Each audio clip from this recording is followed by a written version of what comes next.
வணக்கம் மக்களே, welcome to அட்டி டாக்ஸ். இங்க போத்த சினிமா அண்ட் கிரிக்கெட் பத்தி பேசுவோம். இந்த இடத்துல ஏதாவது ஒன்றுல இன்ட்ரெஸ்ட் இருந்தா கூட சேனல் சப்ஸ்கிரைப் பண்ணி வச்சுக்கோங்க. இந்த வேர்ல்ட் கப்ல என்ன ஸ்பெஷல் அப்படின்னு பாத்தீங்கன்னா, எப்படி எல்லாரும் இந்த வேர்ல்ட் கப் வரப்ப எல்லாம் நினைச்சாங்கன்னா சின்ன சின்ன டீம்ஸை வந்து அடிச்சு நவுத்தி விட்டுறலாம், அது பெருசா வந்து ஒன்னும் இருக்காது, லீக் மேட்சஸ்லாம் சூப்பர் 8ல இருந்து பாத்துக்கலாம்ப்பா அப்படின்னு தான் வந்து எல்லாரும் வந்து நினைச்சிட்டு இருந்திருப்பாங்க. ஆனா சூப்பர் லீக் மேட்சஸே வந்து பரபரப்பா ஆக்குறது பாத்தீங்க அப்படின்னா கூலோஸ் டு வந்து அசோசியேட் நேஷன்ஸ் தான். ஸோ அதை பத்தி மெயினா பேச போறோம். அதுக்கப்புறம் வந்து இந்தியா மேட்சஸ் பத்தி பேச போறோம். அதுக்கப்புறம் வந்து 2 தரமான மேட்சஸ் நடந்துச்சு. ஒன்னு பாத்தீங்க அப்படின்னா 2 சூப்பர் ஓவர் மேட்ச் ஒன்னு, இன்னொன்னு பாத்தீங்கன்னா ஒரு மிகப்பெரிய அப்செட் ஒன்னு. ஸோ இது ரெண்டுத்தையும் வந்து பேச போறோம். ஸோ ரீசன்சி பயாஸ் வந்து ஆரம்பிச்சிடும். ரீசெண்டா நடந்த விஷயங்கள் என்னன்னா, ஜிம்பாப்வே வர்சஸ் ஆஸ்திரேலியா இன்னைக்கு நடந்து முடிஞ்சு. பயங்கரமான ஒரு அப்செட், யாருமே பெருசா வந்து எதிர்பார்த்திருக்க மாட்டாங்க.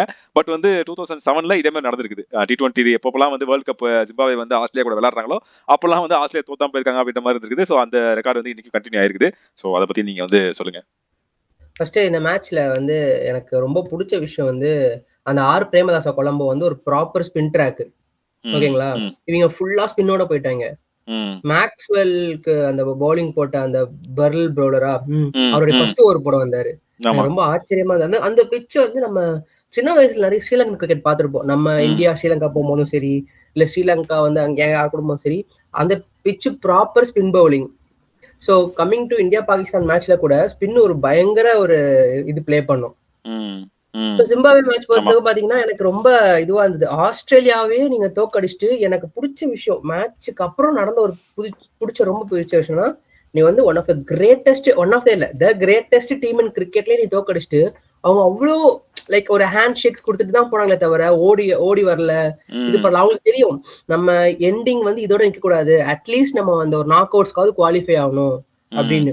ஏன்னா அந்த கேப்டன் அப்படியே சொல்லியிருக்காரு. கேப்டன் சிக்கந்தராசா தான் நினைக்கிறேன். அவர் என்ன சொல்லியிருக்காரு, நாங்க இருக்கிறதுல ஹையஸ்ட் நாங்க வந்து எய்ம் பண்ண போறோம், அதுல இருந்து கொஞ்சம் கம்மியாகி நாங்க வந்து இந்த டோர்னமெண்ட் ஃபினிஷ் பண்ண கூட எங்களுக்கு ஓகே தான் அப்படின்ற மாதிரி சொல்லியிருக்காங்க. ஸோ அவங்க எய்ம் பண்ணது வந்து எனக்கு தெரிஞ்சு வேர்ல்ட் கப் வின் பண்ணணும்னு போய் எய்ம் பண்ணிருக்காங்க. அதுல இருந்து இதை கம்மியான கூட பரவாயில்லன்ற மாதிரி இருக்காங்க. ஸோ அதனால தான் மேபி அந்த ஒரு ஆட்டிடியூட் இருந்திருக்கலாம். ஃபர்ஸ்ட் பிளஸ் பாயிண்டே சிக்கந்தர் ராசா தான். நீங்க கடைசி ஒரு 1 இயர் பாத்தீங்கன்னா அந்த மனுஷன் ஆடாத லீகே கிடையாது. ஓகேங்களா, Caribbean premier league, IL T20, இது SA T20, IPL எல்லாமே அந்த மனுஷன் ஆடி ஒரு experience, all over the world experience இருக்கிறதுனால அவருக்கு எந்த டீமை லீட் பண்றதுல இஷ்யூவே கிடையாது. அண்ட் எஸ்பெஷலா அவங்களோட ஃபீல்டிங் பயங்கரமா இருந்தது. அவங்க ஃபீல்டிங் எஸ்பெஷலா அந்த இவரோட கேட்ச் நினைக்கிறேன், டுவார்ஷஸோட கேட்ச் கடைசியா, ஐயோ அவங்க லிட்டரலி எல்லா ரன்னும் சேவ் பண்ணும், எல்லா கேட்சும் நம்ம பிடிக்கணும் தான் நினைச்சாங்க. ஃபீல்டிங் வாஸ் லைக் நீங்க ஒரு 170, இப்ப நிறைய மேட்ச் வந்து இந்த 240 250 T20 அடிக்கும் போது ஒரு 170 160 எப்படி டிஃபெண்ட் பண்றதுன்னு ஒரு பெஸ்ட் எக்ஸாம்பிள் நேற்று நடந்த match. Fielding to the top notch இருந்தது. ஒரு ரன்னு கூட எங்களை தாண்டி போகுது. நிறைய பவுண்டரிஸை சேவ் பண்ணாங்க. கடைசியில வந்து ஆடம் ஜாம்பாக்கு ஒரு எட்ஜ் வாங்கும், அது எட்ஜ் வாங்கி 4 போகும். அந்த 4 கூட அவங்க தடுத்தாங்க. அது அவங்க ஈஸியா விட்டுருக்கலாம். அதுல நடுவுல வந்து மேக்ஸ்வெல் அண்ட் ரென்ஷா ஆடுறப்போ நடுவுல ஒரு 4-5 ஓவருக்கு பவுண்டரியே இல்ல. அவங்க சிங்கிள் நல்ல பவுலிங்கும் போட்டாங்க. அடுத்தது பாத்தீங்கன்னா ஒரு மிஸ்ஃபீல்டு ஒன்று நடக்கும், ஒரு கேட்ச் ஒன்று, கொஞ்சம் கஷ்டமான கேட்ச் தான் அது. ஸ்ட்ரெயிட்ல லாங் ஆன்ல பாத்தீங்க அப்படின்னா ஒரு கேட்ச் ஒன்று வரும், அது வந்து மிஸ் பண்ணிடுவாரு. மிஸ் பண்ணதுக்கு அப்புறம் கொஞ்சம் ஆஸ்திரேலியா பக்கம் மொமெண்டம் போற மாதிரி இருக்கும், ஒரு 4 அடிப்பாங்க. அதுக்கப்புறமும் அவங்க 4-6 ட்ரை பண்ணுவாங்க. அதை வந்து 6-ஆ போக விடாம ஜம்ப் பண்ணி தட்டி விட்டு அதை வந்து சிங்கிளாவோ இல்ல டபுளாவோ வந்து குறைச்சிருப்பாங்க. ஸோ அதை விட்டுருந்தாங்க அப்படின்னா அங்கிருந்து ஆஸ்திரேலியா அந்த மொமெண்டத்தை பிடிச்சிருந்தாங்க, அந்த கேட்ச் மிஸ் பண்ணதுல இருந்து மொமெண்டத்தை பிடிச்சிட்டாங்கன்னா ஆஸ்திரேலியா ஜெயிச்சிருப்பாங்க. அப்பதான் அந்த குரூப்ல நீங்க மெசேஜ் அனுப்பிச்சீங்க அப்செட் இருக்கான்னு கேட்டப்போ நான் நினைச்சேன், ஏன்னா ரொம்ப நாளா இவங்க வந்து விக்கெட் விடாமலே இருந்தாங்க. ஆஸ்திரேலியா என்ன பண்ணாங்க, ஃபர்ஸ்ட் 4 விக்கெட்டுக்கு அப்புறம் விக்கெட்டே விடல, நல்ல ஒரு மேக்ஸ்வெல் ரென்ஷாவும் செட்டில் ஆயிட்டாங்க. ஓகே அந்த கேட்ச் மிஸ்ஸுக்கு அப்புறம் ஆஸ்திரேலியா பிடிச்சிருவாங்க மொமெண்ட் அப்படின்னு பார்த்தா அங்கேயும் தடுத்தாங்க. அங்கதான் நீங்க சொன்ன அந்த ஃபீல்டிங் வந்து பயங்கரமா விளையாண்டுச்சு. அந்த வந்து ஒருத்தருடைய வீக் ஸ்பாட்டுக்கு பவுலிங் போட்டு அவங்களை அவுட் பண்ணலாம். இப்போ ஒரு பவுலருக்கு வந்து ஷார்ட் பால் வராதுன்னா, அந்த பேட்ஸ்மேனுக்கு ஷார்ட் பால் வராதுன்னா அந்த பேட்ஸ்மேனுக்கு ஷார்ட் பால் போட்டு அவுட் பண்ணலாம். மேக்ஸ்வெலோட ஸ்ட்ரென்த்ல போய் மேக்ஸ்வெல் அவுட் பண்ணாங்க. மேக்ஸ்வெலுக்கு வந்து லெக் ஸ்பின் அவரோட மிகப்பெரிய ஸ்ட்ரென்த். அதுவும் தூக்கி கவர்ஸ்ல அடிக்கிறது வந்து அவர் லிட்டரா அதுதான் மூவ் பண்ண அவுட் ஆன பால. நான் ஒரு ஸ்ட்ரென்த்துக்கு தான் போடுறேன், நீ முடிஞ்சா அடிச்சுக்கோன்னு தைரியமா போட்ட பால் தான் அது. இன்சைட் எட்ஜ் ஆகி போல்ட் ஆனது. அதெல்லாம் ஒரு பிரில்லியன்ட் மூவ். எனக்கு தெரிஞ்சு அவங்க ஈஸியா சூப்பர் 8 வருவாங்கன்னு நான் வந்து ப்ரெடிக்ட் பண்றேன். ஏன்னா அந்த டீம்ல வந்து ஸ்ரீலங்கா, ஆஸ்திரேலியா, ஜிம்பாப்வே இந்த 3ல ஒரு 2 டீம் வரப்போகுது. ஸ்ரீலங்கா வந்து ஒரு மேட்ச்ல ஒரு வின் பண்ணிருக்காங்கன்னு நினைக்கிறேன். ஸ்ரீலங்காவும் 2-2, இவங்களும் 2-2, Zimbabwe 2-2. Sri Lanka Zimbabwe 2-2. Okay okay. அப்ப எனக்கு தெரிஞ்சு ஆஸ்திரேலியா சூப்பர் 8 கூட வராம வெளியே போதா அப்படின்னு தெரியல. ஆனா இன்ஜுரி கன்சர்ன்ஸும் நிறைய இருக்கு. ஸ்டோய்னிஸ் கையில அடி வாங்கினது, கேம் கிரீன் வந்து அந்த ஒரு 1.1 போனது, என்னதான் இருந்தாலுமே ஒரு பெரிய பேட்டிங் டீம், ஒரு ப்ராப்பர் டீம் அது. ஹெட்ல இருந்து மேக்ஸ்வெல்ல இருந்து எல்லாருமே. ஆனா இந்த அப்படியே இந்த ஒரு 18 இயர்ஸா 19 இயர்ஸ் முன்னாடி போய் பாத்தீங்கன்னா ஜிம்பாப்வே வந்து சேசிங்ல ஆஸ்திரேலியா தோக்கடிச்சிருக்கோம். நீங்க அந்த டீம்லாம் தோக்கடி கனவு கூட காண முடியாது. அப்படி இருந்த ஆஸ்திரேலியன் டீம் அது. அவங்க அதையே தோக்கடிச்சிருப்பாங்க. சோ எனக்கு தெரிஞ்சு சிக்கந்தர் ராஜா வந்து இந்த ஜிம்பாப்வே ஈஸியா நாக் அவுட்ஸ் கொண்டு போயிடுவார். இந்த மேட்சோட உங்க வியூ, உங்களுடைய பிளஸ் பாயிண்ட்ஸ் என்னன்னு பாக்குறீங்க சொல்லுங்க. எனக்கு வந்து என்னன்னா ஆஸ்திரேலியாவோட பவுலிங் தான் எனக்கு தெரிஞ்சு ஹேசல்வுட் இல்லாம பேட் கமின்ஸ் இல்லாம ரொம்ப மிகப்பெரிய ஹோலோட இருக்குது. நம்ம வந்து இதுக்கு முன்னாடியே வந்து வீடியோ எடுத்திருந்தோம், அந்த வீடியோ நாசமா போச்சு. ஆனா அந்த வீடியோல பேசுனது என்ன அப்படின்னா பேட் கமின்ஸ் இல்லாம கொஞ்சம் கஷ்டப்படுவாங்க, ஆஸ் அ கேப்டனாவும் சரி ஆஸ் ஒரு ஆல்ரவுண்டராகவும் சரி கஷ்டப்படுவாங்கன்னு பேசியிருந்தோம். ஜாஸ் ஹேசல்வுட் அதுக்கப்புறம் இன்ஜுரி ஆனாலும் வந்துச்சு. ஸோ 2 மிகப்பெரிய ப்ளோ, ஸ்டார்க்கும் இல்ல. ஸோ இவங்களோட பிரைம் 3 பவுலர்ஸும் இல்லாம அவங்களோட பவுலிங் எவ்வளவு மோசமா இருக்கா, என்னதான் ஆஸ்திரேலியான்ற மிகப்பெரிய பிம்பம் இருந்தாலுமே ப்ராப்பர் பவுலர்ஸ் இல்ல அப்படின்னா ஒரு டீம் கஷ்டப்படும் அப்படின்றது இதுலயே தெரிஞ்சுது.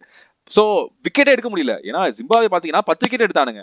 அவங்க ஜிம்பாப்வே ஆஸ்திரேலியா வந்து 2 விக்கெட் தான் எடுக்க முடிஞ்சது. ப்ராப்பரா பில்ட் பண்ணாங்க. அது ஓபனர்ஸ்ல ஒருத்தர் பாத்தீங்கன்னா நல்லா செட் பண்ணி கொடுத்தாரு. இன்னொரு ஓபனர் வந்து கடைசி வரைக்கும் கொண்டு போயிருந்தாரு. சிக்கந்தர் ராசா கடைசியா வந்து இத்தனைக்கும் அவங்க வந்து 6 எல்லாம் பெரிய ரிஸ்கே எடுக்கல. சிக்கந்தர் ராசா ஒரே ஒரு 6 தான் அடிச்சாரு, அதுவும் கடைசி பால்ல. சோ அப்படி இருக்கிறப்போ அதை வச்சு அவங்க 170 கொண்டு வந்ததுன்றது அவங்களுடைய ஜிம்பாப்வே மாதிரி ஒரு பேட்டிங்க்கு ரொம்ப பெரிய ஒரு விஷயம். ஆனா அதை வந்து அவங்க ரெஸ்ட்ரிக்ட் பண்ணாங்கல்ல. ஃபர்ஸ்ட் 4 விக்கெட் நான் வந்து ஆக்சுவலா மேட்ச் நான் வந்து ஃபர்ஸ்ட் இன்னிங்ஸ் பார்க்கவே இல்லை. சரி செகண்ட் இன்னிங்ஸ் பார்க்கலாம், சரி ஒரு நான் 2-3 ஓவர் போட்டோம் பார்க்கலாம்னு பாக்குறப்போ 4 விக்கெட் இருக்குது. என்னடா திரும்பி வரதுக்குள்ள 4 விக்கெட் ஆயிடுச்சுன்னு பாக்குறப்போ தான் அங்க இருந்தா நான் மேட்ச் பார்க்க ஆரம்பிச்சேன். சூப்பரா பவுலிங் போட்டாங்க. எனக்கு அது ஸ்பின்னர்ஸ் வந்து சிக்கந்தர் ராசாக்கு வந்து இந்த கிராம்ஸ் மாதிரி வந்து போயிட்டாரு, பெவிலியனுக்கு போயிட்டாரு. அதுக்கப்புறம் யாரா வந்து சிப்பின் பண்ணுவாங்க பார்த்தா எல்லாரும் வந்து இந்த ஆளுக்கு ஒரு ஓவர் போட்டாங்க. டீம்ல எல்லாருமே வந்து ஒரு ஓவர் போட்டு எல்லாருமே நல்லா போட்டாங்க.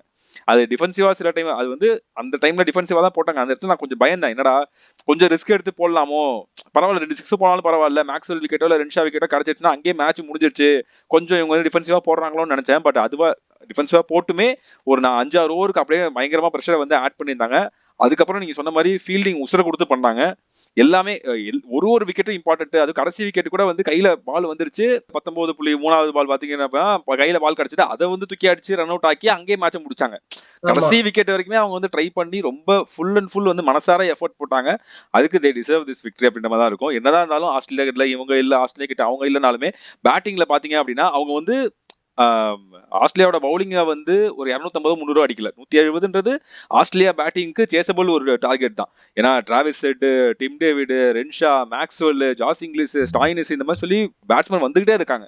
ஸோ அவங்க வந்து அவங்களுடைய ஓன் ஸ்ட்ரென்த்ல ஆஸ்திரேலியாவோட ஓன் ஸ்ட்ரென்த்தே வந்து அடிச்சிருக்காங்க. அவங்க பேட்ஸ்மேன் எல்லாத்தையும் காலி பண்ணிருக்காங்கன்றப்போ they deserve this victory. So எனக்கு ரொம்ப பிடிச்சிருந்துச்சு மேட்ச் பார்க்குறப்போ. ரொம்ப நம்ம வந்து ஏன்னா இந்த டீம் அப்செட் ஆகுமா இந்த டீம் அப்செட் ஆகுமான்னு வச்சிருக்கப்போ எல்லா அசோசியேஷனும் பக்கத்துல வராங்க. இன்னொரு ஒரு ஸ்டெப் அப்படின்னு வர்றப்போ ஒரு கேட்ச் விட்டுறாங்க, ஒரு எங்கேயாவது ஒரு ரன் அவுட் மிஸ் பண்ணிடுறாங்க, ஒரு 6-4 அடிக்க விட்டுறாங்க அப்படின்ற மாதிரி இருக்கப்போ இந்த டீம் வந்து எல்லாத்தையுமே கரெக்டா பண்ணாங்க. அதனால நீங்க வந்து சூப்பரா ஜெயிச்சிட்டாங்க.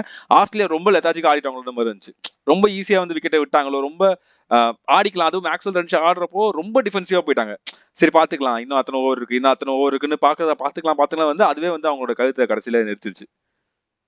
எனக்கு வந்து அவங்க 2 பேரும் கேமை வந்து லாங்கா கொண்டு போனது பிடிச்சது. ஆனா ஒரு பாயிண்ட் ஆஃப் டைம்ல நீ வந்து இது ஸ்கோர் பண்ணி தான் ஆகணும். அது வந்து ஒரு 10 ரன்ஸ் ஒரு ஓவருக்கு நீ அடிச்சுதான் ஆகணும். நீங்க SIT20 ஃபைனல் பாத்தீங்கன்னா இதே சிச்சுவேஷன் தான் இருக்கும். ஆனா ஒரு பவுண்டரி எப்படியாவது வந்துடும். அவங்க அந்த ஸ்கோரை டிக் பண்ணிட்டே இருப்பாங்க. அதை வந்து நீங்க சிங்கிள்ஸா மட்டும் ஆடினீங்கன்னா உங்களுக்கு ரன் ரேட் ஏறும். 5 லாஸ்ட் 7 ஓவர்லாம் ரன் ரேட் அப்படியே ஏறிட்டே போகும். அவங்க அந்த விஷயத்த மிஸ் பண்ணாங்க. ரென்ஷா வந்து எனக்குன்னா ஒரு என்னதான் வந்து அந்த ஆங்கர் இன்னிங்ஸ் ஆடினாலும் அவர் இன்னும் கொஞ்சம் வந்து அடிச்சு ஆடி இருந்தா இது கொஞ்சம் கிட்ட க்ளோஸா போயிருக்கும் கூட. எனக்கு தெரிஞ்சு அவருக்கு யாரும் பார்ட்னர்ஷிப் இல்ல. மேக்ஸ்வெல் தான் ப்ளேம் பண்ணுவேன். அவருக்கு சுத்தமா ஆடே வரல. எல்லா பாலுமே பிளாட் பேட் பண்ண பார்த்தாரு. அவர் பேட் வெர்டிகலா வரவே இல்லை. அவர் வெர்டிகலா ஆடின ஒரு ஷாட் பாத்தீங்கன்னா அது அவுட் ஆன ஷாட் தான். கேட்ச் ஒரு மிஸ் ஆச்சு தெரியுமா, அந்த ஷாட் தான். மத்தபடி எல்லாமே வெர்டிகல் இப்படி அடிக்க பார்த்து பால் வந்து பேட்டுக்கு வரவே இல்லை. ஏன்னா பிச்சு கொஞ்சம் ஸ்லோவா இருக்கு தெரிஞ்சு நம்ம ஆளுங்க வந்து ஜிம்பாப்வே வந்து ஸ்பீட்ஸ் நல்லா வெரி பண்ணாங்க. சில பால் வந்து 95ல வருது, சில பால் 85ல வருது, சில பால் 73ல வருது. இந்த மாதிரி ஸ்பின்னர்ஸும் சரி ஃபாஸ்ட் பாலர்ஸும் சரி நல்லா ஸ்பீடை வெரி பண்ண இவர் நினைச்ச டைமிங் வரவே இல்லை. நிறைய டைம் ரிவர்ஸ் ஷாட் ட்ரை பண்ணாரு. ஒன்று தான் என்னமோ கனெக்ட் ஆச்சு, இது எதுவுமே கனெக்டே ஆகல அவருக்கு. சோ மேக்ஸ்வெல் அந்த மொமெண்டத்தை எடுத்தது மேக்ஸ்வெல் தான் நடுவுல. அப்படியே சொல்லலாம். எனக்கு மேக்ஸ்வெல் அவுட் ஆகும் போது அவங்க வின் பண்றாங்கன்னு தோணுச்சு ஜிம்பாப்வே. ஆனா எனக்கு ஸ்டோயினிஸ் வரும்போது ஆஸ்திரேலியா நம்பிக்கை இருந்தது. ஏன்னா ஸ்டோயினிஸ் ஒரு ப்ராப்பர் மேட்ச் வின்னர். இந்த 30 பால் 60 ஒரு பல வாட்டி அடிச்சிருக்காரு. ஆனா அங்கேயும் அவங்க வந்து அதான் நீங்க சொன்ன மாதிரி ரொம்ப லெத்தாஜிக்கா வந்து நம்ம வின் பண்ணிடலாம், நம்ம எப்படியும் தோக்க மாட்டோம் அப்படின்னு ஆடினதுனாலே அவங்களுக்கு வந்து இந்த வேர்ல்ட் கப் வந்து இந்த இடத்துல அவங்க தோத்தாங்களான்னு தோணுது. ஏன்னா இதுக்கு மேல வந்து அவங்க ரிகவர் பண்ணி வரலாம். அதுக்கு அவங்க ஒரு எக்ஸ்ட்ராடனரி கம்பேக் கொடுக்கணும். ஏன்னா இந்த மேட்ச் நீங்க பாத்தீங்கன்னா அவங்க வந்து எந்தெந்த விஷயத்துல எல்லாம் அவங்க வீக்கா இருக்காங்களோ எல்லாத்தையும் எக்ஸ்போஸ் பண்ணிட்டாங்க. சோ ஸ்ரீலங்காக்கு இது வந்து ஒரு ஈஸியான வின்னு நான் சொல்லுவேன் அவங்க கூட. ஏன்னா ஹோம் கிரவுண்ட் கொலம்போல இதே மேட்ச்ல நீங்க ஆனீங்கன்னா அவங்கள்ட்ட டாப் கிளாஸ் ஸ்பின்னர்ஸ் இருக்காங்க. தீக்ஷனாவா இருக்கட்டும், ஹசரங்கா இருக்கட்டும், அவங்க ஈஸியா இவங்களை வின் பண்றதுக்கு வாய்ப்பு இருக்கு. அண்ட் அந்த குரூப்ல இருந்து ஸ்ரீலங்கா ஜிம்பாப்வே வருவாங்கன்னு என்னோட ப்ரெடிக்ஷன். இதுல ஏதாவது மாற்றம் இருக்கா நீங்க சொல்லுங்க, நம்ம அதை பண்ணிக்கலாம். ப்ரெடிக்ஷன்ஸ் வந்து தனி செக்மெண்ட், லாஸ்ட் செக்மெண்டா போயிருக்கோம். நான் வந்து ப்ரெடிக்ஷன்ஸ் ஆல்ரெடி ஒன்று பண்ணியிருந்தேன் போன வீடியோலயே. அதுல இருந்து எனக்கு தெரிஞ்சு இப்போ நடந்த ஒரு 10-15 மேட்சஸ்ல ஏகப்பட்ட சேஞ்சஸ் இருக்கும்னு நினைக்கிறேன். ப்ரெடிக்ஷன்ஸ் நம்ம தனி செக்மெண்டா வைப்போம். பட் அடுத்தது பாத்தீங்கன்னா இந்த மேட்ச் ஓகே ரொம்ப ரொம்ப சூப்பர். முக்கியமா நான் இன்னொரு ஆளை மென்ஷன் பண்ண நினைக்கிறது வந்து பிளெஸிங் முசரபானி. உண்மையாவே பேர்ல இருக்குமே ஒரு பிளெஸிங் தான் வந்து ஜிம்பாப்வேக்கு. அவரோட height Blessing Muzarabani. Okay, RCB bowler. So அவர் பாத்தீங்க அப்படின்னா பேர்ல இருக்க மாதிரி அவர் பிளெஸிங் தான். ஏன்னா அவரோட ஹைட்டை யூஸ் பண்ணி இனிஷியல் பிரேக் த்ரூஸ் கொடுத்தது வந்து அவர் தான். முக்கியமான விக்கெட்ஸ் எடுத்தது வந்து அவர் தான். ஸோ சூப்பரா போட்டிருந்தாரு. நல்ல அதான் எனக்கு தெரிஞ்சு இந்த மேட்சஸ் எல்லாம் பாக்குறப்ப இவங்க மேட்சஸா இருக்கட்டும், யுஎஸ்ஏவா இருக்கட்டும், நெதர்லாண்ட்ஸ், யூஏ இவங்கெல்லாம் பாக்குறப்ப இவங்களுக்கு கொஞ்சம் ட்ரை சீரிஸ் கொடுங்கப்பா. எனக்கு நான் அதுதான் கேட்கணும்னு நினைக்கிறேன். இந்த பெரிய நேஷன்ஸ் இருக்காங்கல்ல, Australia, India, South Africa, England, இவங்கெல்லாம் நீங்களாம் வந்து ட்ரை சீரிஸ் கொடுங்க பரவாயில்ல. இப்போ ஒரு இங்கிலாந்து ஸ்ரீலங்கா, ஒரு ஆப்கானிஸ்தான், இல்ல இங்கிலாந்து ஸ்ரீலங்கா, ஒரு நமீபியா, இந்த மாதிரி ஏதாவது ஒரு டீம், இல்ல இந்தியா, ஆஸ்திரேலியா, ஒரு யுஏஇ, இந்த மாதிரி கொடுத்தீங்கன்னா அவங்க நல்ல எக்ஸ்போஷர் அவங்களுக்கு கிடைக்கும். உங்களுக்கு அடுத்தடுத்த வேர்ல்ட் கப்ஸ் பாக்குறப்ப இன்னும் நல்ல இன்ட்ரெஸ்டிங்கா இருக்கும். நல்ல அவங்க டஃப் ஃபைட் கொடுப்பாங்க. கிரிக்கெட்டுக்கு நல்லா இருக்கும். ஏன்னா ஒண்ணுமே இல்லாம நமீபியா கேப்டன் கூட வந்து கம்ப்ளைண்ட் பண்ணியிருந்தாரு. என்ன அப்படின்னா 2 நாள் நைட் ட்ரைனிங் செஷன் கொடுங்கன்னு கேட்டிருக்காங்க. அவருக்கு கிடைக்கல. எதுவுமே அவங்க கிட்ட ஒரு ஃபெசிலிட்டியுமே இல்லாம அவங்க ஏதோ ஒன்னு எடுத்துட்டு வந்து ஒன்னு ஃபைட் பண்றாங்க.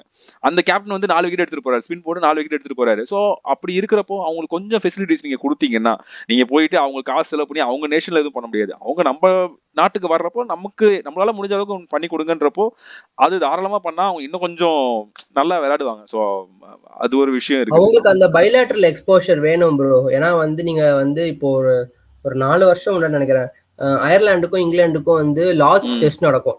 ஃபர்ஸ்ட் டேலயே அயர்லாந்து இங்கிலாந்து ஆல் அவுட் பண்ணிருப்பாங்க 90 ரன்ஸ்க்கு. அதெல்லாம் வந்து ஒரு பயங்கரமான சேஞ்ச். அவங்க ஒரு பெரிய country. Cricket is for every one, ஓகேங்களா? அப்படி நினைச்சு 75ல இருந்து ஆஸ்திரேலியாவும் வெஸ்ட் இண்டீஸ் மட்டும் ஆடி இருந்தா இன்னைக்கு நம்ம ஒரு டாமினேட்டட் நேஷன் ஆயிருக்க முடியாது. ஓகே, அந்த மாதிரி டீம் எல்லாருக்குமே வந்து ஒரு பைலேட்டரல்ஸ் நிறைய நடந்தாகணும். இந்தியா ஜிம்பாப்வே வந்து கொஞ்ச நாள் போயிட்டு இருந்தாங்க, இப்பெல்லாம் ரொம்ப ஸ்டாப் பண்ணிட்டாங்க. கடைசியா ருத்ராஜிக்கோட ஒரு 70 என்னமோ அடிப்பாரு. அதான் கடைசியா இந்தியா ஜிம்பாப்வே போயிட்டு டூர் போனது. அவங்க இந்த மாதிரி எக்ஸ்போஷர் கிடைக்காதனாலதான் இன்டர்நேஷனல் கிரிக்கெட் வந்து லிட்டரலி அழிஞ்சுக்கிட்டு இருக்கு. எல்லாம் தனி இண்டிவிஜுவல் பெஸ்ட் பிளேயர்ஸ் எல்லாம் என்ன பண்றாங்கன்னா போய் பிரான்சைஸ் கிரிக்கெட் ஆரம்பிச்சிட்டாங்க.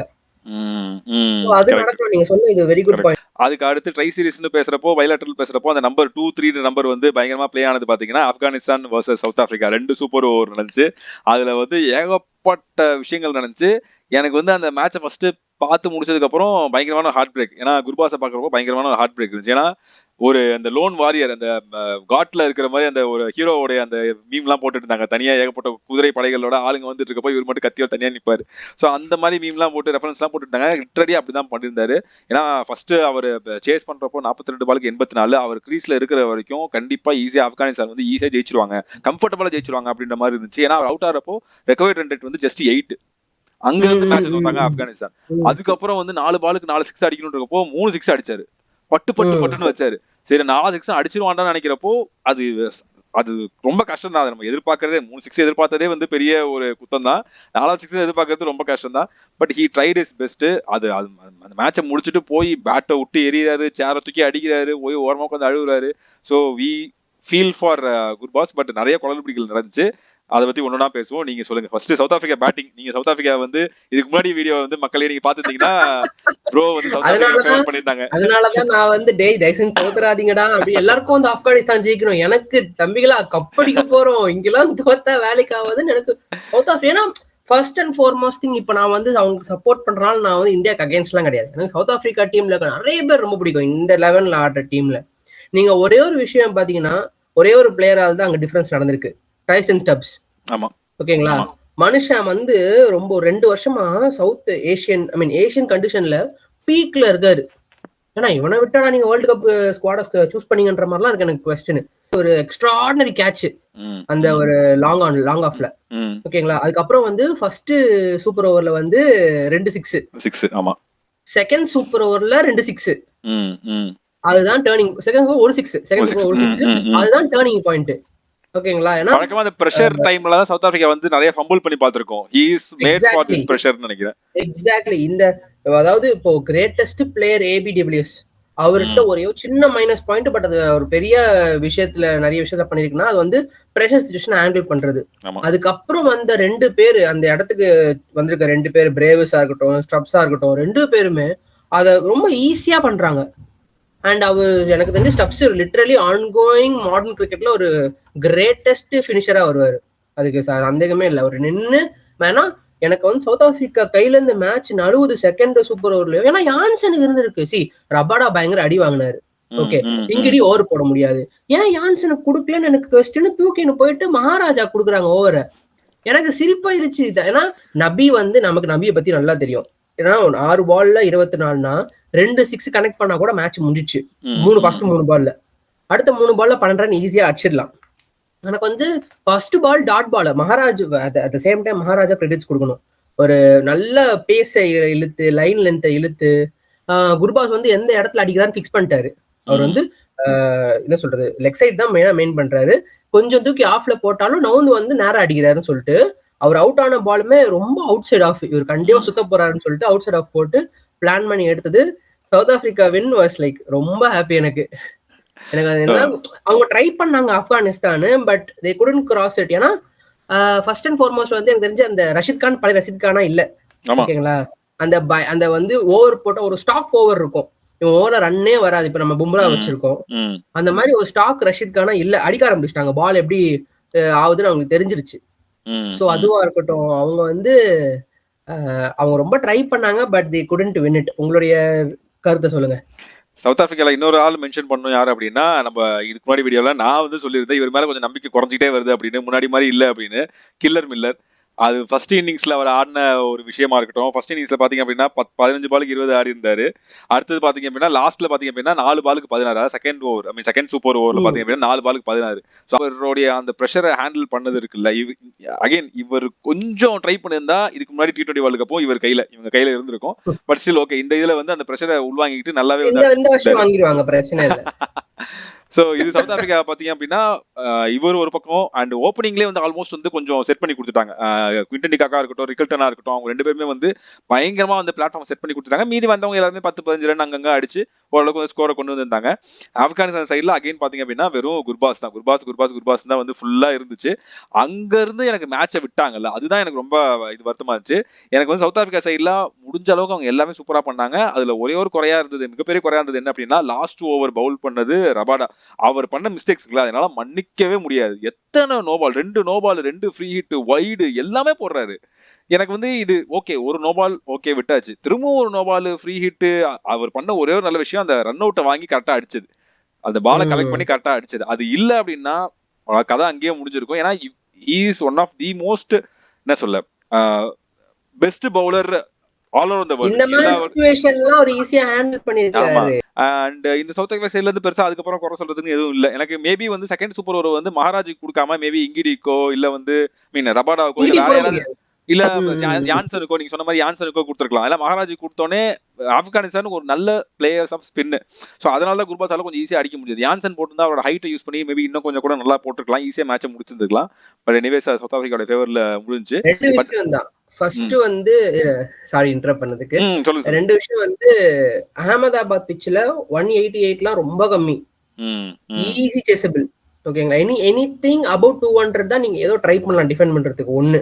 2வது பாயிண்ட் வந்து ரபாடா வந்து அந்த ஓவர் போட்டது. ஓகேங்களா? எனக்கு வந்து 2 நோ பால், அண்ட் அது ஈஸியா ஆப்கானிஸ்தான் ஜெயிக்க வேண்டியது. 3 பால் 2 ரன். அவங்க எதுக்கு 2 ரன் ஓடினாங்கன்னே தெரியல. அவங்க அதை 1 மட்டும் ஸ்டாப் பண்ணியிருந்தாங்கன்னா மேட்ச் அங்க டிரா. நீங்க அடுத்து 2 பால்ல 1 ரன் ஈஸியா அடிச்சிருக்கலாம். அவங்க அந்த ஒரு கிரீடிக்கு ஆசைப்பட்டு 2 ரன் ஓடி அவங்க இவ்வளவு பெரிய மிஸ்டேக் பண்ணிருக்காங்கன்னு எனக்கு அங்க புரிஞ்சுது. எதுக்கு ஒரு 2 ரன் சத்தியமா 2 ரன் ஓடுனது கூட பிரச்சனை. நீங்க ஓடணும் முடிவு பண்ணிட்டீங்கன்னா உசுரை கொடுத்து டைவ் பண்ணிருக்கணும். டைவே அடிக்கல. எனக்கு டைவ் அடிக்கல. நீ டைவ் அடிச்சிருந்தானுங்க அப்படின்னா அது வந்து இன்னும் இவ்வளவுதான் டைவ் அடிச்சிருந்தா அப்படின்னா ரீச் ஆயிருக்கலாம், இன்னும் கொஞ்சம் வேகமா ஓடி இருக்கலாம். ஏன்னா 100 அகமது ரீச் ஆயிட்டாரு அந்த பக்கம். நினைச்சது 100 அகமது வந்து பாலை அடிச்சுட்டு ஓடணும். இந்த ஆள் நான் ஸ்ட்ரைக்ல தான் இருக்கான். டக டக டக்குன்னு ஓடி இருக்கலாம், ஃபசலுக்கு வரைக்கும் டக்குன்னு ஓடி இருக்கலாம், டைவ் அடிச்சிருக்கணும். நீ முடிவு பண்ணிட்ட இது சிங்கிள் கிடையாது 2 தான் முடிவு பண்ணிட்ட அப்படின்னா டைவ் தான். ஏன்னா இதுக்கப்புறம் வந்து விக்கெட்டும் கிடையாது, இதுதான் லாஸ்ட் ஒரு ரன்னு, டைவ் அடிக்கிறத விட வேற என்ன வேலை, ஒண்ணுமே கிடையாது, டைவ் அடிச்சிருக்கணும். அங்க இருந்து அவங்க மேட்ச் லூஸ் பண்ண ஆரம்பிச்சாங்க. அதுக்கு முன்னாடியே பாத்தீங்க அப்படின்னா நபி தான் எனக்கு தெரிஞ்சு இருக்கிறதுல மிகப்பெரிய வீக் லிங்க் ஃபார் ஆப்கானிஸ்தான். ஒரு he is legendary player for Afghanistan. ஆனா இப்போ பாத்தீங்க அப்படின்னா கொஞ்சம் கொஞ்சமா அவர்கிட்ட வந்து கிரிக்கெட் போய்கிட்டே இருக்குது. பவுலிங்லயும் ஒன்றும் பண்றது கிடையாது, பேட்டிங்லயும் ஒன்றும் பண்றது கிடையாது. சூப்பர் ஓவர்ல செகண்ட் சூப்பர் ஓவர்ல சம்பந்தமே இல்லாம யாரு நபியை ஃபர்ஸ்ட் இறக்கி விட்டதுன்னு முடிவு எடுத்தது எனக்கு தெரியவே இல்லை.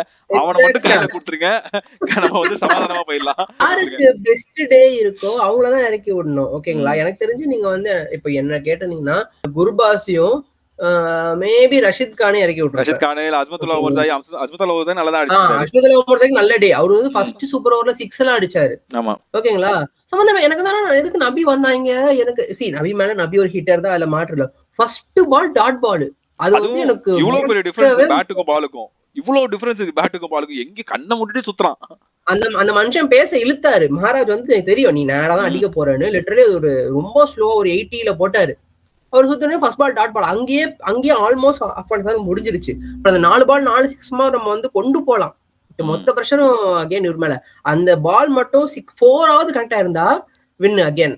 அவங்க வந்து என்ன சொல்றது, you live long to see yourself villain தான் எனக்கு தெரிஞ்ச நபிக்கு ஆயிருக்கு. ஸோ அதான் ஆப்கானிஸ்தான் இது வந்து எனக்கு மொத்தமா பாக்குறப்போ ஆப்கானிஸ்தான் கையில இருந்த மேட்ச். நான் அகைன் சொன்ன மாதிரி குர்பாஸ் அவுட் ஆறப்போ 8 ரன் ஒரு ஓவர் அடிச்சா போதும், ரொம்ப கம்ஃபர்டபுளா இருந்தாங்க. ஏன்னா அதுக்கப்புறம் பாத்தீங்க அப்படின்னா உங்களுக்கு அஸ்மத்துல்லா ஓவர் இருந்தாரு, நபி இருந்தாரு, ரஷித் கான் இருந்தாரு. ஸோ நூர் அகமது கடைசியா அந்த 15 ரன் அடிச்சதுனால தான் இவங்க கொஞ்சம் வந்து வின்னிங் பொசிஷனுக்கே வந்தாங்க. ஸோ கொஞ்சம் பார்த்து ஆடி இருந்தாலே இவங்க ஈஸியா வந்து கையில இருந்த மேட்ச் வந்து அதை கோட்டை விட்டு ஃபர்ஸ்ட் ஓவர்லயும் திரும்ப கோட்டை விட்டு அகைன் நீங்க வந்து எனக்கு நபிக்கு வந்து பேட்டிங் கொடுத்தீங்களா அது ஒரு பிளண்டர் அப்படின்னா, ரஷீத் கான், நூர் அகமது, முஜிபுர் ரஹான் 3 பேருக்கும் நீங்க வந்து சூப்பர் ஓவர்ல வந்து ஒரு ஓவர் கூட கொடுக்காம 2 சூப்பர் ஓவர் நடந்துச்சு, அதுல ஒரு ஓவர் கூட இவங்க 3 பேரும் போடாது. கேப்டன் வந்து கொஞ்சம் பொறுப்பு எடுத்து வந்து போடாம இருந்தது இருக்குல்ல, அது எனக்கு தெரிஞ்சு இருக்கிறதுல மிகப்பெரிய முட்டாள்தனம். இன்னைக்கு மேட்ச்ல ஆக்சுவலா ரஷீத் கான் நல்லா தான் போட்டிருந்தாரு. போன மேட்ச்ல கொஞ்சம் சொதப்பிருந்தாரு, இன்னைக்கு மேட்ச்ல வந்து ரஷீத் கான் நல்லா தான் போட்டிருந்தாரு. நீ உண்மையாவே கேப்டன்சி எடுத்திருக்க, நீ பொறுப்பு எடுத்திருக்க அப்படின்னா ரஷீத் கான் தான் ஃபர்ஸ்ட் வந்து போட்டுக்கணும். அப்படி இல்லையா என்ன அடிச்சிருவாங்கப்பா அப்படின்னு நீ முடிவு பண்ணிட்ட அப்படின்னா நூர் அகமது கூட. சவுத் ஆப்பிரிக்கா பிளேயர்ஸ் வந்து ஸ்பின்னா அவங்க கொஞ்சம் கேஸ் தான். நீ அவனுக்கு அவனுங்க ஸ்பீடா போட்டா அவனுங்க அடிப்பானுங்க, நீ ஷார்ட்டா போட்டா அடிப்பானுங்க, அவனுக்கு பேச கண்ணில் காமிச்சா அவனுங்க நொறுக்குவானுங்க. அவனுங்க கிட்ட நீ கொஞ்சம் ஸ்லோவா எப்படி மகாராஜ் கொஞ்சம் இழுத்து போட்டாரோ அந்த மாதிரி வந்து நூர் அகமதா இருக்கட்டும், முஜிபுர் ரஹ்மானா இருக்கட்டும், 2 பேரும் சூப்பரா போடுறாங்க. அவங்க 2 பேருக்கு ஆளுக்கு ஒரு ஓவர் கொடுத்துருக்கலாம். ஓவர் கொடுத்துருக்கலாம். அதுதான் ஷாக்கிங். சோ இந்த மாதிரி பிளண்டர்ஸை வந்து இந்த மேனேஜ்மெண்ட்டும் சரி, கேப்டனும் சரி, கோச்சும் சேர்ந்து எடுக்கிறப்போ அப்போ ஒரு ஒரு குர்பாஸ் சைடு இருந்து யோசிச்சு பாக்குறப்போ என்னதான் பண்ணணும் நானு அப்படின்ற மாதிரி தான் இருக்கும். இதுக்கு மேல எனக்கு ஆக்சுவலா டவுட் இருந்தது. மில்லர் வந்து ஃபாஸ்ட் பவுலிங் போட்டா அடிச்சு பிரிச்சிருவார். மில்லர் ஸ்பின்ல என்னைக்குமே ஒரு வீக்கெண்ட் இருக்கு. அவர்கிட்ட நீங்க ஸ்பின்னு போடாம அவருக்கு வந்து தூக்கி காலுக்கு லோ ஃபுல் டாஸ் எல்லாம் போட்டுக்கிட்டு இருந்தாங்க மில்லருக்கு. எனக்கு ஆச்சரியமா இருந்தது. அதெல்லாம் நீங்க யாருக்கு போட்டாலும் அடி உருண்டா. அதுவும் அவருடைய சிக்னேச்சர் ஷாட், அந்த மிட் விக்கெட்ல ஒரு 6 ஒன்று வைப்பாரு தூக்கி, அதெல்லாம் அது ஒரு பால். இன்னொன்னு வந்து ஹிப் வேஸ்ட் கொஞ்சம் கீழே ஒரு ஃபுல் டாஸ். என்னடா போடுறீங்க மில்லருக்கு அப்படின்னு இருந்தது. ஸோ இந்த மாதிரி வந்து Afghanistan they have to blame themselves மாதிரி தான் இருக்கும். சவுத் ஆஃப்ரிக்கா வந்து நல்லாவே கேப்டலைஸ் பண்ணிட்டாங்க. Good for south Africa. இன்னும் இந்த மேட்ச்ல நிறைய மிஸ்டேக்ஸ் அவங்க பண்ணியிருப்பாங்க. அது எல்லாத்தையும் திருத்திட்டு ரபாடா மாதிரி ஒரு ஆளு அவர் அந்த ஓவர்ஸ் மிஸ்டேக் பண்ணதா இருக்கட்டும், சூப்பர் ஓவரில் வந்து மகாராஜ் மாதிரி ஒருத்தருக்கு வந்து பவுலிங் கொடுக்கணும் அந்த திங்கிங்காக இருக்கட்டும், இது எல்லாத்தையுமே கொஞ்சம் அங்கங்கே ஆல்டர் பண்ணாங்கன்னா கண்டிப்பாக சொன்ன மாதிரி அவங்க ஃபைனல்ஸ் கப் அடிக்கிறது கூட நிறைய சான்ஸ் இருக்கு. இது வந்து ஒரு பக்கம். இன்னொரு பக்கம் வந்து நம்ம மெயின் ஆட்களுக்கு வருவோம், இந்தியா. சோஃபார் இந்தியாவுடைய பெர்ஃபார்மன்ஸ் வந்து உங்களுக்கு வந்து எப்படி இருக்குது? உங்களுக்கு வந்து ஓகே பர்ஃபெக்டா ஆடுறாங்கப்பான்னு தோணுதா, இல்ல என்னமோ தத்திகினத்துவம் தாம் தான் போட்டு ஜெயிச்சிட்டு இருக்காங்க அப்படின்னு தோணுதா? என்ன உங்களுடைய கருத்து? 2 மேட்ச் மேட்டர்னா எனக்கு வந்து ஒரு விஷயம் வந்து சுத்தமா பிடிக்கல. என்ன விஷயம்? ஸ்ட்ரைட்டா விஷயத்துக்கு வரேன். என்னன்னா அவங்களுடைய சூரியகுமார் யாதவோட பவுலிங் ரொட்டேஷன், ஓகேங்களா, அது இன்னுமே ஒரு பெரிய குவெஸ்டின் மார்க்ல தான் இருக்கு. ஏன்னா ஒரு என்ன சொல்றது, டெஸ்ட் நாட் பிளேயிங் டெஸ்ட் நேஷனுக்காக அவர் இந்த மாதிரி பண்ணாரா, இல்ல ஒரு சீரியஸான மேட்சஸ் வரும்போது அந்த மாதிரி ஒரு டிசிஷன் எடுப்பாரான்னு தெரியல. ஏன்னா நீங்க அந்த 2 மேட்ச் நம்ம என்னதான் ஒரு 93 ரன்ஸ் அண்ட் கொஞ்சம் ரன்ஸ்ல வின் பண்ணிருந்தாலுமே இந்தியாவோட பவுலிங் ரொட்டேஷன் பாத்தீங்கன்னா ரொம்ப ரொம்ப கேவலமா இருந்தது. ஒரு பெஸ்டா போட்ட அக்ஷர் பட்டேல் அண்ட் வருண் சக்கரவர்த்தி கோட்டாவை முடிக்கல. ஓகேங்களா, சக்கரவர்த்தி 5 எடுக்க உள்ள 2 ஓவர்ல அந்த 3 விக்கெட் எடுத்தான். இந்த மாதிரி நிறைய பிளண்டர்ஸ் இருக்கிறதுனாலே வந்து எது இவங்க ரொம்ப அதாவது என்னன்னா ஒரு ஓவர் கான்பிடன்ஸா நீங்க போற மாதிரி இருக்குன்ற மாதிரி எனக்கு ஃபீல் ஆகுது. ஓகேங்களா, எங்கேயாவது ஒரு ஸ்பீட் பிரேக்கர் வரும், அதை நீங்க வந்து ரியலைஸ் பண்ணீங்கன்னா ஒரு கப் அடிக்க போலாம். இல்ல நாங்க இதே ஐடியாலஜில தான் போவோம் நீங்க போனீங்கன்னா எனக்கு தெரிஞ்சு இந்தியா வந்து செமிஃபைனல்ஸ் தாண்டாது. ஓகேங்களா, ஃபர்ஸ்ட் ஆஃப் ஆல் வந்து நிறைய பைலேட்டரல்ஸ்ல வந்து நம்ம ஆளுங்க வந்து ஓவர் எக்ஸ்போஸ் ஆயிட்டாங்களோன்னு எனக்கு தோணுது. ஓகேங்களா, நிறைய பைலேட்டரல்ஸ் வந்து ரொம்ப பயங்கரமா ஆடி எனக்கு வந்து இப்போ ஆன்கோயிங் இந்தியா பாகிஸ்தான் மேட்ச்லயுமே நம்ம ஆளுங்க வந்து ஜெயிப்பாங்களான்னு ஒரு டவுட்ல தான் இருக்கு. எனக்கு எல்லாம் ஷூரா சொல்ல முடியல. உங்களுடைய அதுக்கு நான் அடுத்து அதான் வரேன், அதுக்குதான் நான் காத்துக்கிட்டு இருக்கேன் அப்படின்ற மாதிரி. எனக்கு வந்து இந்தியாவோட பெர்ஃபார்மன்ஸ் எப்படி இருக்குன்னா, நீங்க சொன்ன மாதிரி மேபி ஓவர் எக்ஸ்போஸ் ஆயிருக்கலாம். ஆனா எனக்கு நமீபியாவை விட எனக்கு வந்து யூஎஸ்ஏவோட பிளானிங் இருக்குல்ல, அது ரொம்ப பிடிச்சிருச்சு. அபிஷேக் சர்மாவை செட் பண்ணி எடுத்தானுங்க. எங்க வந்து அவனோட பேட் பிளேட ஓபன் பண்ணுவான், அது பேட் பிளேட ஓபன் பண்றப்போ அது எங்க போய் விழுன்னு தெரிஞ்சு கரெக்டா ஒரு ஃபீல்ட் வச்சு அது வந்து அபிஷேக் சர்மாவோட ஃபேவரட் ஷாட். கரெக்டா ஒரு ஃபீல்ட் வச்சு எடுத்தான். அந்த மாதிரி சூரியகுமார் யாதவ் மட்டும் அங்க கொஞ்சம் வாங்கடே, அவருக்கு தெரிஞ்ச கிரவுண்டா, அவருக்கு ரொம்ப பழக்கப்பட்ட கிரவுண்டா இருந்து அவர் மட்டும் அன்னைக்கு ஒரு 80 சம்திங் அடிக்கல அப்படின்னா அன்னைக்கு க்ளோஸ் ஆகணுங்க. யூஎஸ்ஏ கொஞ்சம் நல்லா பேட்டிங் பண்ணியிருந்தா, சும்மா போய் சுத்தாம கொஞ்சம் நல்லா பேட்டிங் பண்ணியிருந்தாங்க அப்படின்னா இந்தியா அன்னைக்கு க்ளோஸ் மிகப்பெரிய அப்செட் ஆயிருக்கும். அதான் ஃபர்ஸ்ட் அப்செட் ஆஃப் இந்த வேர்ல்ட் கப்பா இருந்திருக்கும். எனக்கு என்னன்னா பவுலிங்கை விட, நீங்க பவுலிங் குறை சொல்றீங்க அதுவும் இருக்குது, ஆனா பவுலிங்கை விட எனக்கு பேட்டிங்ல ரொம்ப ரொம்ப ரொம்ப ரொம்ப வீக்கா தெரியுறானுங்க. ஒண்ணு அபிஷேக் சர்மா இல்ல இஷான். முன்னாடி வந்து அபிஷேக் சர்மா அடிச்சா ஜெயிச்சிடலாம் அப்படின்ற மாதிரி இருக்குது. இப்ப வந்து என்ன பிச்சு, அது வந்து எப்படி பிஹேவ் பண்ணுது, பவுன்ஸ் நிறைய இருக்குதா, இல்ல பவுன்ஸ் லோவா இருக்குதா, இல்ல பட்டு அப்படி ஸ்லோவாகி நின்று வருதா, எதுவுமே பாக்குறது கிடையாது. நான் வந்து பேஸ்பால் தான், நான் வந்து இங்கிலாண்டோட வழியில நான் போறேன்ற மாதிரி எல்லாம் சுத்த வேண்டியது, எல்லாரும் சுத்த வேண்டியது. படும் ஒரு சில மேட்ச் படும். அது மட்டும் இல்லாம எனக்கு இந்த ஸ்டார் ஸ்போர்ட்ஸ் பண்றது எனக்கு பிடிக்க மாட்டேங்குது. அதாவது இந்த மாதிரி டெவலப்பிங் நேஷன் கூட மேட்ச் விளையாடுறப்போ 300 லோடிங் அவன் போட்டுட்டு இருக்கானுங்க. அதெல்லாம் ஒரு மயிர் கிடையாதுன்னா அவன் உன்னை 200 அடிக்க விட மாட்டான், உன்னை 200 அடிக்க விடல. இன்னும் நான் ரொம்ப கேவலமான ஸ்டார்ட் சொல்லிட்டா, 2007 வந்து யுவராஜ் 6 அடிப்பார்ல, இந்த மேட்ச்ல வந்து இந்தியா 218 அடிக்கும், அதை இன்னும் யாரும் தாண்டல. அப்புறம் எதுக்கு இந்த 300 அலர்ட் எல்லாம் போட்டு காமெடி பண்ணிக்கிட்டு? அந்த 218 தான் இருக்கிற ஹையஸ்ட் டோட்டல், அதை யாரும் தாண்டல. இந்த 300 அலர்ட்லாம் வந்து எனக்கு காமெடியா இருக்கு. ஏன்னா இப்போ 2011 வேர்ல்டு கப் 15 வேர்ல்டு கப்லாம் நம்ம இந்த நேஷன்ஸ் கூட போய் மேட்ச் ஆடணும்னா பயங்கர ஒன் சைடு ஆம்லேட்டா இருக்கும் அந்த மேட்ச். ஓகேங்களா, இப்போ என்ன ஆகுதுன்னா அந்த நேஷன்ல ரெப்ரசென்ட் பண்ற 50% ஆஃப் பிளேயர்ஸ் வந்து எல்லா டோர்னமெண்ட்டும் ஆட ஆரம்பிச்சிட்டாங்க. நீங்க யூஎஸ் எடுத்து பாத்தீங்கன்னா மோங் பட்டேல் வந்து எம்ஐ இது நியூயார்க்கோட கேப்டன். ஓகேங்களா, மிலன் குமார் டிஎஸ்கே ஆடுறவர். சோ இந்த மாதிரி டீம்ல இருக்க பிளேயர்ஸ்னால அவங்களுக்கு கிளியர் கட்டா ஐடென்டிஃபை பண்ண முடியும் இவனை எங்க போட்டு லாக் பண்ணலான்னு. சோ ஒரு நான் டெஸ்ட் பிளேயிங் நேஷனே அவ்வளவு யோசிக்கிறான்னா, think about Pakistan, South Africa, England and all. நம்ம ஆளுங்க வந்து கண்டிஷன்ஸை ஃபோக்கஸ் பண்றது கிடையாது. நீ ஆல் இன்னா எல்லாரையும் அடிக்க போனா 2024 ஃபைனல் வந்து ஒரு செக்கா இருந்தது. அங்க உனக்கு ஒரு கிளட்ச் கண்டிஷனை பார்த்து பொறுமையா ஆடுறதுக்கு கோலி மாதிரி ஒரு பிளேயர் வேணும். நம்மளுக்கு அந்த எல்லா பாலையும் தூக்கி அடிக்கிறதுல ஒரு ஆர்வம் இருக்கு. பட் அது இந்த வேர்ல்ட் கப் அன்பார்ச்சுனேட்லி அது நடக்காது. அது இவங்க அண்டர்ஸ்டாண்ட் பண்ணிட்டு ஆடினாங்கன்னா தே வில் எக்ஸெல், இல்லைன்னா ரொம்ப கஷ்டம். அண்ட் இன்னொரு ஒரு very sorry to announce a farewell for Sanju Samson. உங்களுக்கு ஜஸ்டிஸ் கேட்டு நாங்க அசிங்கப்பட்டதுதான் மிச்சம், தயவு செய்து போயிட்டு வாங்க. இல்ல எனக்கு not being a CSK fan or not being a Sanju Samson fan எனக்கே வெறுப்பாகுது. அவங்க வந்து ஓகே இவனுக்கு கடைசியா ஒரு சான்ஸ் கொடுப்போம்னு சொல்லி சும்மா ஒரு குருமாவா வந்து அபிஷேக் சர்மாக்கு வந்து வைரல் ஃபீவர் ஸ்டமக் அப்செட்லாம் சொல்லி எனக்கு அடிக்கும் போதே சிரிப்பா இருந்தது. ஓகேங்களா, ஏதோ கௌதம் கம்பீர் வீட்டுல டின்னர் சாப்பிட்டாங்களா, அதனால அவருக்கு வந்து ஸ்டமக் அப்செட் ஆச்சுன்னு ஒரு சான்ஸ் கொடுத்தா அந்த ஓவர் நல்லா அடிச்சாரு, போதும் அங்கேயே நிறுத்திருக்கலாம். ஓகேங்களா, அகேன் வந்து அந்த ஒரு டெம்ப்ட்ல அவுட் 8 பால் 22 வந்து 8 பால் 22 ஒரு பினிஷர் பண்ணானா நான் பாராட்டுவேன். ஓகேவா, நீ அதை லாங் ரன் கொண்டு போய் முடிக்காம இப்போ இந்தியா பாகிஸ்தான் சஞ்சு சாம்சன் இருக்காங்கன்னு நினைக்கிறீங்களா? வாய்ப்பே இல்ல. அபிஷேக் சர்மா, இஷான் கிஷன். ஓகே, அதுவும் அவர் அவுட் ஆஃப் ஷாட் பாத்தீங்கன்னா முழு மனசோட ஆடல, அப்படி செக் பண்ணாரு, அப்படி செக் பண்ணாரு, அழகா போய் ஃபீல்டர் கையில விழுந்துச்சு. நீ அடிக்கிறதா அடிக்கிற, நீ இழுத்து டம்முனாவது அடி, ஏன் இப்படி பண்றதா தெரிய மாட்டேங்குது. சேட்டாவை வந்து நம்ம அடுத்த ஐபிஎல்க்கு வீடியோ போடும்போது சேட்டாவை பத்தி பேசுவோம். சோ அகைன் இதுதான் இந்தியன் டீமோட ஃப்ளாவா எனக்கு தெரியுது. உங்களுக்கு மெயின் ஃப்ளாவா தெரியுது என்னன்னு பத்தி நீங்க சொல்லுங்க.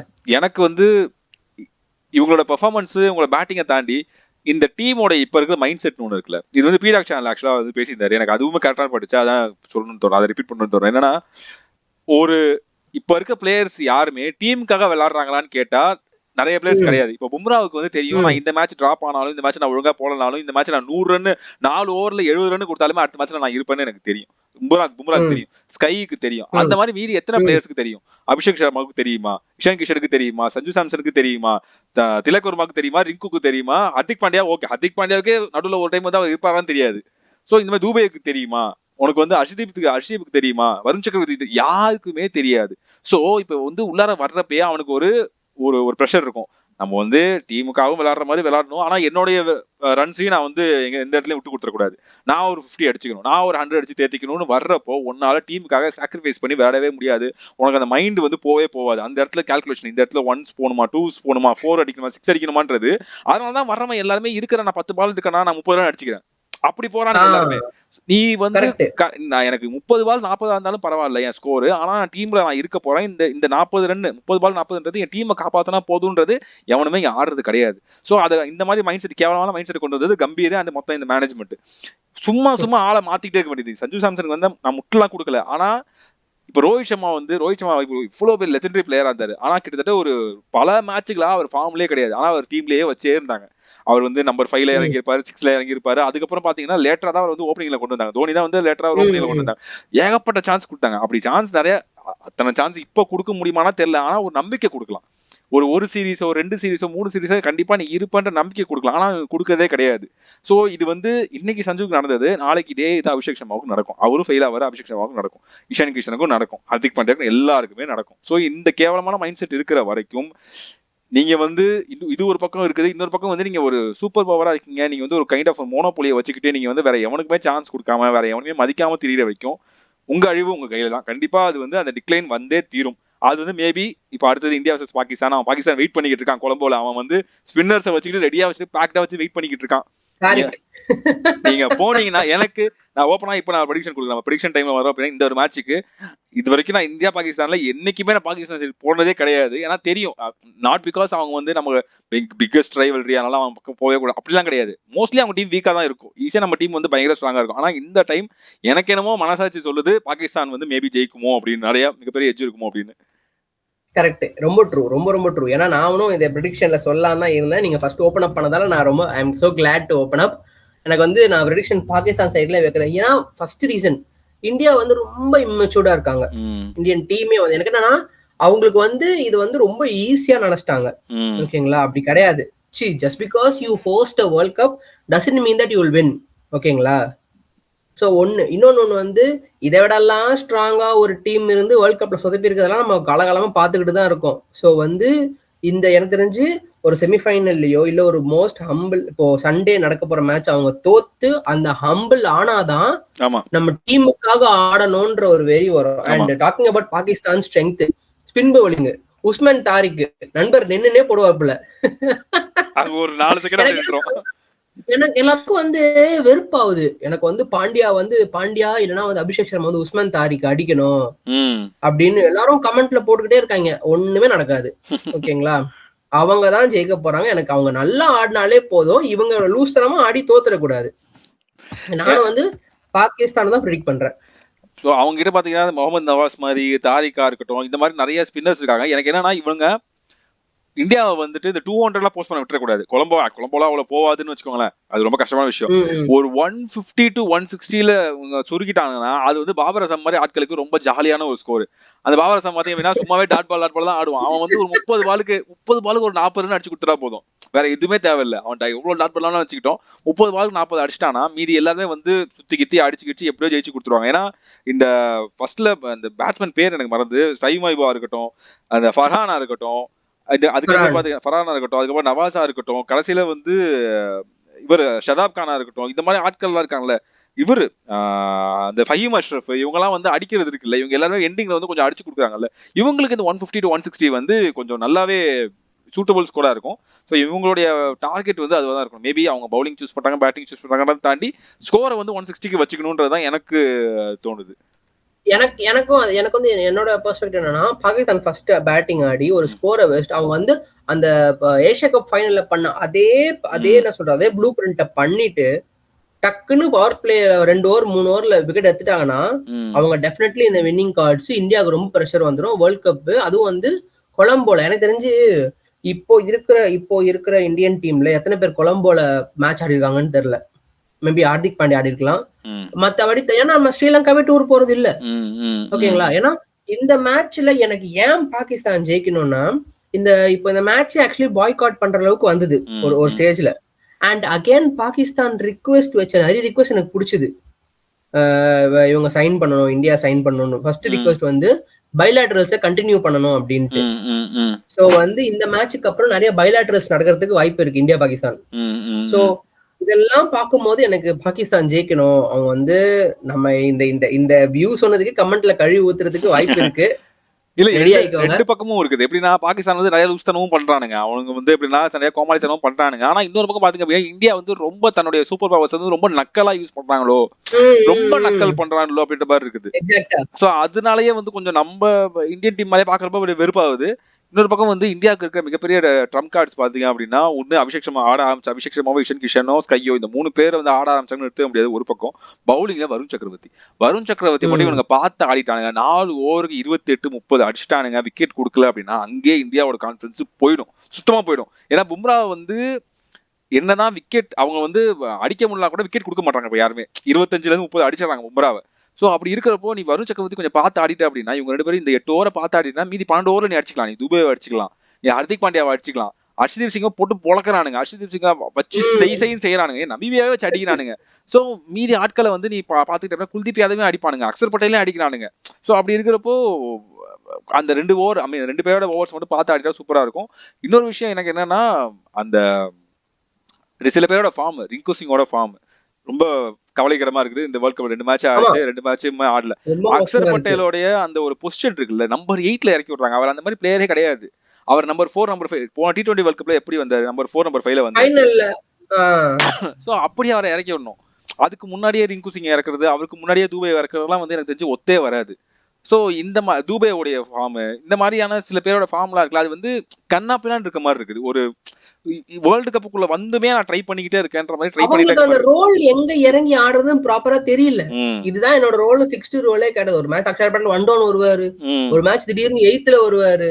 அப்ப அவருக்கு எங்க நம்ம பவர் பிளேல வருவோமா, டெத்ல வருவோமா, மிடில் ஓவர்ஸ்ல வருவோமா அவருக்கே தெரியாது.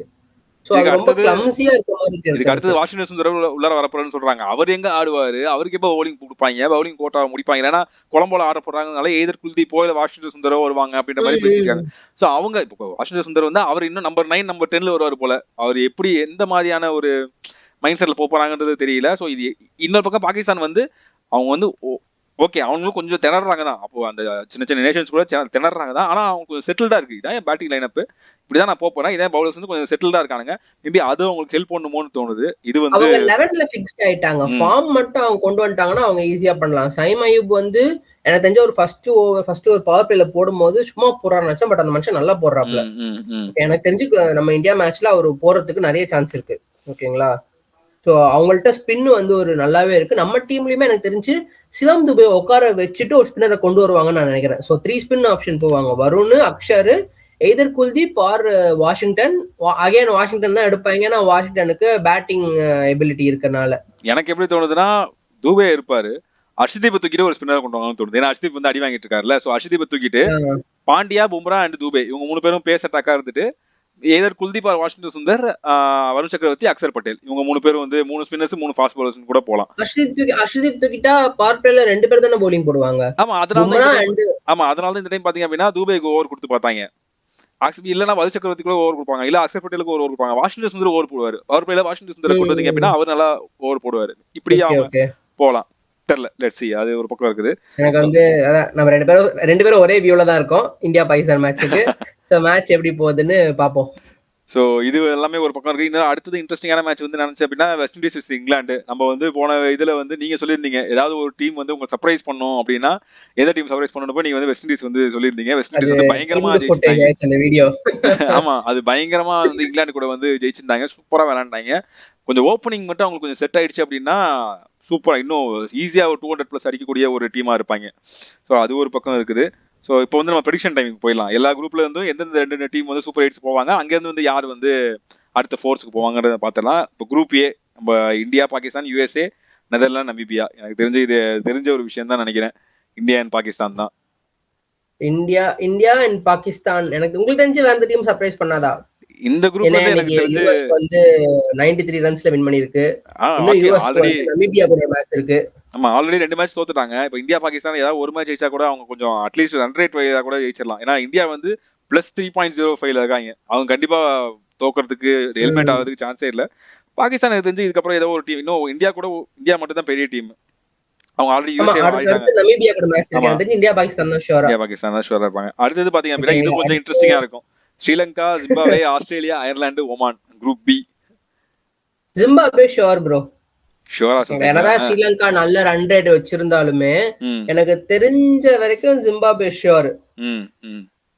எய்தர் ஸ்ரீலங்காவா ஆஸ்திரேலியா கேட்டீங்கன்னா நான் ப்ரெடிக்ட் பண்றது ஸ்ரீலங்கா. ஜிம்பாப்வே ஸ்ரீலங்கா. நீங்க என்ன சொல்றீங்க? ஸ்ரீலங்கா அண்ட் ஆஸ்திரேலியா வந்து மேட்ச் ஆட்டாங்களா? இன்னும் ஆடல. ஸ்ரீலங்கா ஆஸ்திரேலியா ஆடல, ஸ்ரீலங்கா ஜிம்பாப்வே ஆடல. சோ ஸ்ரீலங்கா பாத்தீங்கன்னா அடுத்த 2 மேட்ச்மே வந்து டஃப்பான மேட்ச். இதுல எப்படி அவங்க ஜெயிக்க போறாங்கன்றத பொறுத்து இருக்குது. மேபி ஆஸ்திரேலியாவுக்கு பாத்தீங்க அப்படின்னா இன்னும் 2 மேட்ச் இருக்குது. அதுல வந்து ஒன்னு ஸ்ரீலங்கா கூட, இன்னொன்னு அயர்லாண்டா ஓமான் நினைக்கிறேன். அதுல எனக்கு தெரிஞ்சு ஒரு மேட்ச் ஜெயிச்சிருவாங்க. அவங்க மேபி ஜெயிச்சு ரன் ரேட்ல பயங்கரமா ஆயிட்டாங்க அப்படின்னா ஜிம்பாப்வே ஆஸ்திரேலியா போனா கூட வந்து சந்தேகப்படுறது கிடையாது. ஸ்ரீலங்கா வந்து கொஞ்சம் டவுன் ஆகிட்டு ஜிம்பாப்வே ஆஸ்திரேலியா போறது கூட ஆச்சரியப்படுறது கிடையாது. நான் இப்படி நீங்க ஸ்ரீலங்கா ஜிம்பாப்வே சொல்றீங்க, நான் ஜிம்பாப்வே ஆஸ்திரேலியா சொல்றேன். ஓகே. டீம் சி பாத்தீங்கன்னா எனக்கு தெரிஞ்சு வெஸ்ட் இண்டீஸ் பேரை எழுதுங்க. வெஸ்ட் இண்டீஸ் பேரை எழுதுங்க. நான் வெஸ்ட் இண்டீஸ் வந்து ப்ரெடிக்டே பண்ணல போன வீடியோ எல்லாம். ஆனா பயங்கரமா அடுத்த 2 மேட்ச் நேபாள், இத்தாலி அசால்ட்டா வந்துருவாங்க. ஆமா, இங்கிலாந்து தான் இப்போ வருவாங்களா இல்லன்னு தெரியல. இங்கிலாண்டா ஸ்காட்லாண்டான்றது தான் இப்போ வந்து டவுட்டா இருக்குது. இங்கிலாந்து இருக்கலாம். ஆமா, எனக்கு தெரிஞ்சு ஒரு இதுல இன்னொரு இன்ட்ரெஸ்டிங் ஃபேக்ட் வந்து இங்கிலாந்து வந்து ஒரு யூரோப்பியன் கண்ட்ரியே வேர்ல்ட் கப்ல தோக்கடிச்சதே இல்ல. ஆமா அடுத்த மேட்ச் வந்து யூரோப்பியன் கண்ட்ரிஸ் கூட தான் இருக்குதுன்னு நினைக்கிறேன். இங்கிலாந்துக்கும் ஸ்காட்லாண்டுக்கும் மேட்ச் இருக்கு. லெட்ஸ் see ஸ்காட்லாந்து வின் பண்ணாங்கன்னா அவங்க டெஃபினெட்லி உள்ள வந்துருவாங்க. இங்கிலாந்துக்கு அது சரியான ஒரு பயங்கர அப்செட் ஆயிடும். பட் ஸ்டில் நான் வெஸ்ட் இண்டீஸ் இங்கிலாந்து தான் நான் ப்ரெடிக்ட் பண்றேன். லெட்ஸ் see மேபி வேற ஏதாவது வெஸ்ட் இண்டீஸ் இங்கிலாந்து. நான் வெஸ்ட் இண்டீஸ் ஸ்காட்லாந்து சொல்றேன். ஓகேங்களா? ஓகே. Let's see. அடுத்து குரூப் ஆஃப் டெத்னு கால் பண்ணப்பட்ட எனக்கு தெரிஞ்சு இதுல ஆல்ரெடி கன்ஃபார்ம்டு தான் நினைக்கிறேன். New Zealand, South Africa. New Zealand and South Africa. Very easy. இப்போ வந்து பாத்தீங்கன்னா இப்போ இதுல இருந்து சூஸ் பண்ணதுல இருந்து உங்களுக்கு வந்து 4 டீம் யார் வந்து சூப்பர் ஃபோர்ஸ்க்கு போவாங்க அப்படின்றது. செமிஃபைனல்ஸ் சொல்றீங்களா? ஆமா, semi-finals. South Africa, India, South Africa, India, let's say Pakistan, west Indies. எனக்கு வந்து சவுத் ஆப்பிரிக்கா, பாகிஸ்தான் கூட இப்போ அவனுங்க விளையாடுறத பார்த்தா பயங்கர இன்ட்ரெஸ்டிங்கா தான் இருக்குது. ஏன்னா அவனுங்க வந்து இப்போ கொலம்போல ஆடுறானுங்க. அவனுக்கு பயங்கரமான ஹோம் அட்வான்டேஜா இருக்குது. ஸோ அதுவுமே பயங்கரமான ஒரு கன்சிடரேஷன் வர வேண்டியதுதான். எனக்கு வந்து என்னடா அது இப்போ திடீர்னு நீங்க பாகிஸ்தான் சொன்னோடனே அப்படியே எனக்கு மைண்ட் குழம்புது, இங்கிட்ட அங்கிட்ட குழம்புது. எனக்கு வந்து நான் ஃபர்ஸ்ட் இந்த பேரை நான் வந்து வைக்கவே இல்லை இதுக்கு முன்னாடி. பட் இந்த பேரை நான் ஃபர்ஸ்ட் எழுதுறேன். வெஸ்ட் இண்டீஸ் நான் எழுதுறேன். First West Indies 1, India semifinals போயிடுவாங்கன்னு தோணுது. இந்தியா 1. அடுத்தது வேற யாரா இருக்கும்? Okay, I am going with New Zealand and South Africa. India, West Indies. India, Pakistan, New Zealand, South Africa. India, West Indies, New Zealand, South Africa. Pakistan இல்ல. அவங்க மேபி வந்து சூப்பர் 8லே வந்து மேபி ஹெல்மெட் ஆகணும்னு தோணுது. ஸோ இதான் வந்து எங்களுடைய ப்ரெடிக்ஷன். ஸோ இதை பத்தி வந்து உங்களுடைய கருத்துக்களை வந்து கமெண்ட் செக்ஷன்ல போடுங்க. ஸோ பயங்கர இன்ட்ரெஸ்டிங்கா இருக்கு. எனக்கு ரொம்ப பிடிச்சிருக்கு. T20 வேர்ல்ட் கப் என்னடா போர் அடிக்கும். ஏன்னா போன டைம் பாத்தீங்க அப்படின்னா பயங்கர ஒன் சைடடா இருந்துச்சு. போங்கடா. ஃபைனல்ஸுமே இந்தியா சவுத் ஆப்பிரிக்காவுமே அந்த மேட்ச் கொஞ்சம் கடைசியில த்ரில்லர் ஆகல அப்படின்னா அதுவுமே போர் அடிக்கிற மாதிரி தான் இருக்கும். என்னடா இவ்வளவு ஒரு வேர்ல்டு கப் இவ்வளவு போர் அடிக்குமான்ற மாதிரி இருந்துச்சு போன வேர்ல்டு கப். போன வேர்ல்டு கப் வந்து top 4 easy predictable. India, South Africa easy. England வேற யார் வந்தா? நியூசிலாந்து வந்திருப்பாங்க. ஆப்கானிஸ்தான் தான் சர்ப்ரைஸ் எனக்கு தெரிஞ்சு. மத்தபடி 3 டீமும் இவங்க டெஃபினெட்லி வந்துருவாங்கன்னு தான் இருந்தது. சோ அதனால எனக்கு பெருசா இன்ட்ரெஸ்டிங்கா போல. ஃபைனல்ஸ் மட்டும் கொஞ்சம் த்ரில்லரா போச்சு. அதுவும் இந்த லாஸ்ட் 5 ஓவர்ஸ் கிளாஸ் அடிக்கும் போதெல்லாம் நான் வின் பண்றோம்னு நினைச்சேன். பட் ஸ்டில் சோ எல்லாரும் ஸோ லெட்ஸ் ப்ரோ பயங்கர கான்ஃபிடென்ட்டா இருக்காரு. ஸோ இந்த 4 டீம்ல இருந்து யார் வந்து 2 டீம் போறாங்க, யார் ஃபைனல்ஸ் போறாங்கன்றத நம்ம வந்து அடுத்தடுத்து வந்து இன்னும் கொஞ்சம் டோர்னமெண்ட் ப்ராக்ரஸ் ஆகட்டும், எப்படி பெர்ஃபார்ம் பண்றாங்கன்றத பொறுத்து நம்ம வந்து பேசுவோம். உங்களுடைய சூப்பர் 8ஸ்ல யாரா இருக்க போறா, அடுத்து 4s யாரா இருக்க போறா, யார் ஃபைனல்ஸ் போவாங்க, யார் ஜெயிப்பாங்கன்றது கமெண்ட் செக்ஷன்ல வந்து கமெண்ட்ஸை வந்து கமெண்ட் செக்ஷன்ல போடுங்க. இந்த வீடியோ பிடிச்சா லைக் பண்ணுங்க, ஷேர் பண்ணுங்க. இது வரைக்கும் நடந்த சம்பவங்கள்ல எந்த சம்பவம் உங்களுக்கு ரொம்ப பிடிச்சதுன்றது வந்து அதையும் கமெண்ட்ஸ்ல போடுங்க. அண்ட் இதே மாதிரி இன்னொரு சூப்பரான வீடியோவோட உங்களை வந்து நாங்கள் மீட் பண்றோம். நன்றி, வணக்கம். பாய் பாய்.